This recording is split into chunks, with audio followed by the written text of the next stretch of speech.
ইসলাম প্রচার শুরু করার পর নবী করিম সাল্লাল্লাহু আলাইহি ওয়াসাল্লাম মক্কার কুরাইশদের কঠিন বিরোধিতার মুখে পড়েন।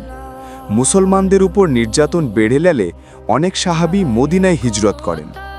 শেষ পর্যন্ত নবীজিও আল্লাহর আদেশে মদিনায় হিজরত করলেন। মদিনায় পৌঁছে নবী করিম সাল্লাল্লাহু আলাইহি ওয়াসাল্লাম 3টি গুরুত্বপূর্ণ পদক্ষেপ নেন। প্রথমত, মদিনার গোত্রগুলোর সাথে শান্তি চুক্তি করেন। দ্বিতীয়ত, কুরাইশদের গতিবিধি জানার জন্য গোয়েন্দা প্রেরণ করেন। তৃতীয়ত, মক্কার বাণিজ্য কাফেলাগুলোর উপর অভিযান পরিচালনার সিদ্ধান্ত নেন, যারা মুসলমানদের সম্পদ লুট করে মক্কায় নিয়ে গিয়েছিল। 623 সালের দিকে নবীজি প্রায় 200 সাহাবীকে নিয়ে গাজওয়ায়ে উসাইরা অভিযানে যান, কিন্তু কাফেলা সেখানে পৌঁছানোর আগেই মক্কায় ফিরে যায়। তখন কোনো যুদ্ধ হয়নি, তবে এটি ছিল পরবর্তী বড় যুদ্ধের ভূমিকা। এরপর 624 সালের জানুয়ারিতে নবী করিম সাল্লাল্লাহু আলাইহি ওয়াসাল্লাম 12 জন সাহাবীকে পাঠালেন। তাদের নেতা ছিলেন আব্দুল্লাহ ইবনে জাহাশ রাদিয়াল্লাহু। তিনি নবীজির হাতে লেখা এক চিঠি পেলেন, যাতে লেখা ছিল, 2 দিন পর এই চিঠি খোলো। 2 দিন পর চিঠি খুলে দেখা গেল আদেশ হলো, মক্কা ও তাইফের মাঝের নাখলা নামক স্থানে পৌঁছে কুরাইশ কাফেলার খবর সংগ্রহ করো। আব্দুল্লাহ রাদিয়াল্লাহু কাফেলাটি দেখতে পান, কিন্তু তখন ছিল রজব মাস, একটি পবিত্র মাস যেখানে যুদ্ধ করা নিষিদ্ধ।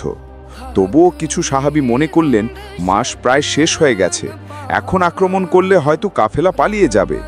তারা আক্রমণ করলেন। একজন কুরাইশ নিহত হলো, 2 জন বন্দী হলো, আর 1 জন পালিয়ে গেল। এটাই ছিল ইসলামের প্রথম রক্তপাত। মদিনায় ফিরে নবী করিম সাল্লাল্লাহু আলাইহি ওয়াসাল্লাম খুবই কষ্ট পেলেন।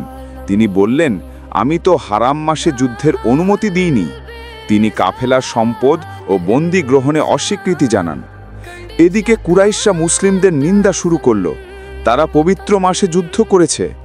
তখন আল্লাহ তাআলা এক আয়াত নাজিল করলেন, হ্যাঁ, হারাম মাসে যুদ্ধ করা অপরাধ, কিন্তু আল্লাহর পথে বাধা দেওয়া, বিশ্বাসীদের বের করে দেওয়া, এগুলো আরও বড় অপরাধ। সূরা আল বাকারা 217। এই আয়াত নাজিলের পর নবী করিম সাল্লাল্লাহু আলাইহি ওয়াসাল্লাম বন্দীদের মুক্তিপণ্য গ্রহণ করেন। বন্দীদের একজন হাকিম ইবনে কাইসান ইসলাম গ্রহণ করে মদিনায় থেকে যান।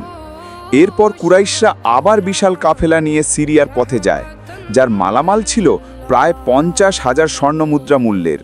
এই কাফেলাটির দিকেই যাচ্ছিল নবী করিম সাল্লাল্লাহু আলাইহি ওয়াসাল্লাম ও সাহাবারা, যা ইতিহাসে পরবর্তীতে পরিচিত হল বদরের মহান যুদ্ধ নামে। বদরের যুদ্ধ শুধু একটি যুদ্ধ নয়, এটি ছিল আল্লাহর সাহায্যে সত্যের বিজয়ের শুরু। ভিডিওটি ভালো লাগলে লাইক দিন, মন্তব্য করুন আর ইসলাম প্রচারে পাশে থাকুন।